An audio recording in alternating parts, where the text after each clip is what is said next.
TMC നേതാവ് ഷാജഹാൻ ഷെയ്ഖിന്റെ നേതൃത്വത്തിൽ പശ്ചിമബംഗാളിലെ സന്ദേശ് ഖാലിയിൽ നടന്ന ലൈംഗിക അതിക്രമങ്ങളിൽ പ്രത്യേക സംഘം രൂപീകരിക്കാനുള്ള ഹർജി സുപ്രീംകോടതിയിൽ.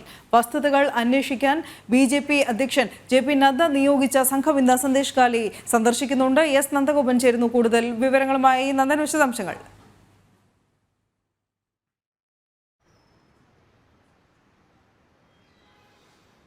പശ്ചിമ ബംഗാളിലെ നോർത്ത് 24 പർഗാനസ് ജില്ലയിലെ സന്ദേശ് ഖാലി എന്ന് പറയുന്ന ഗ്രാമം, അവിടെ ഏറെ കർഷകരും അതേപോലെ തന്നെ മത്സ്യത്തൊഴിലാളികളുമൊക്കെ അടങ്ങുന്ന ഒരു ഹരിജൻ കോളനിയാണ്. ആ കോളനിയിൽ കഴിഞ്ഞ ഏതാനും ദിവസങ്ങൾക്ക് മുമ്പ് ടിഎംസിയുടെ നേതാവ് ഷാജഹാൻ ഷെയ്ഖിൻ്റെ നേതൃത്വത്തിൽ വലിയ രീതിയിലുള്ള അക്രമങ്ങൾ നടത്തി. അവിടുത്തെ സാധുജനങ്ങളുടെ ഭൂമി അവർ കയ്യേറി. മാത്രമല്ല, സ്ത്രീകളെ അടക്കം ലൈംഗികമായി ഉപദ്രവിച്ചു. അവരുടെ ഭർത്താക്കന്മാരെ ആക്രമിക്കുന്ന സ്ഥിതിവിശേഷമുണ്ടായിരുന്നു. അങ്ങനെ വലിയ രീതിയിലുള്ള അക്രമങ്ങളായിരുന്നു അവിടെ അഴിച്ചുവിട്ടത്. അത് ഒരു വംശീയ ഹത്യ എന്ന് വേണം അതിനെ വിശേഷിപ്പിക്കുവാൻ. അതായത് ഒരു വിഭാഗം ഹൈന്ദവർ തിങ്ങിപ്പാർക്കുന്ന മേഖലയാണ് ഈ സന്ദേശ് ഖാലി എന്നുള്ളത്.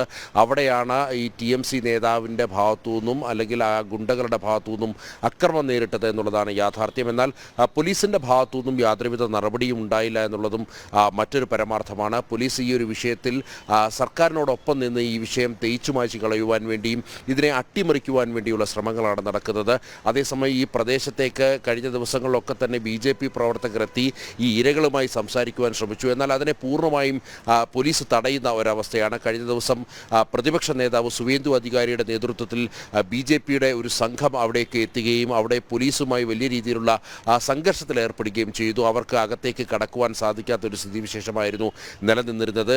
ബിജെപിയുടെ ദേശീയ അധ്യക്ഷൻ ജെ.പി. നദ്ദ നിയോഗിച്ച 6 അംഗ സംഘം ഇന്ന് അവിടേക്ക് കടക്കാൻ ശ്രമിച്ചപ്പോഴും പോലീസിൻ്റെ ഭാവം തൂന്നും ശക്തമായ നടപടികളുണ്ടായി. പോലീസ് അവരെ കടത്തിവിട്ടില്ല എന്നുള്ളതാണ്. അവിടെ ഇപ്പോൾ ദേശീയ വനിതാ കമ്മീഷൻ അടക്കം ഈ ഒരു വിഷയത്തിൽ ഇടപെട്ടുകൊണ്ട് മുന്നോട്ട് പോവുകയാണ്. പക്ഷേ അവിടെ ഏകപക്ഷീയമായ നടപടികളാണ് ഉണ്ടാകുന്നത് എന്നാണ് യാഥാർത്ഥ്യം. അതായത് അവിടെ പോലീസ് വളരെ നിഷ്ക്രിയമായിക്കൊണ്ട് അക്രമികൾക്ക് അനുകൂല നിലപാട് സ്വീകരിക്കുന്ന കാഴ്ചയാണ് അവിടെ പശ്ചിമ ബംഗാളിൽ കാണാൻ കഴിയുന്നത്. ബന്ധപ്പെട്ട ഹർജി സുപ്രീം കോടതിയിൽ.